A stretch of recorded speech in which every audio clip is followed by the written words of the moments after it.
নমস্কার। সকলকে শুভ নববর্ষের শুভেচ্ছা জানিয়ে আমি পাঠ করতে চলেছি আমার আরও একটি কবিতা। কবিতার নাম কাগজ এবং কবিতাটি প্রকাশিত হয় 2020 সালে বার্নিক পত্রিকায়। তাহলে শুরু করছি আমার এই স্বরচিত কবিতাটি। কাগজ। বাইরে কর্কশ রোদ, ভেতরে ফুল স্পিডে খৈতান। হোয়াটসঅ্যাপের টিক নীল হয়নি এখনো, ফোনের মেমোরিতে চাপ বাড়ছে, ডাস্টবিনেও জমছে প্রচুর কাগজ। এত জমলো কবে, কি করে?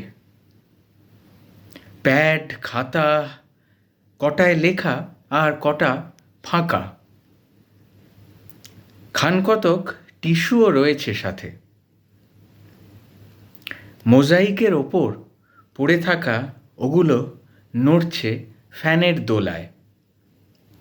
ওগুলো বাইরে ফেলতে চাই, কিন্তু ফেলা মাত্রই যত দোষ। তার আগে চিলেকোঠায় চামচিকেরা ফাঁক ফোকর তৈরি করছে।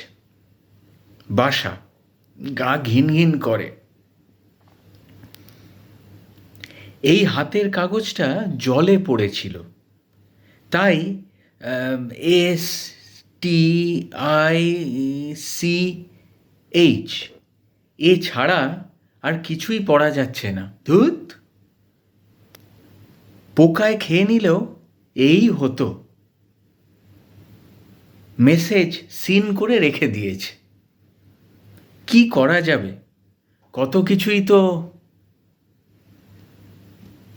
ধন্যবাদ।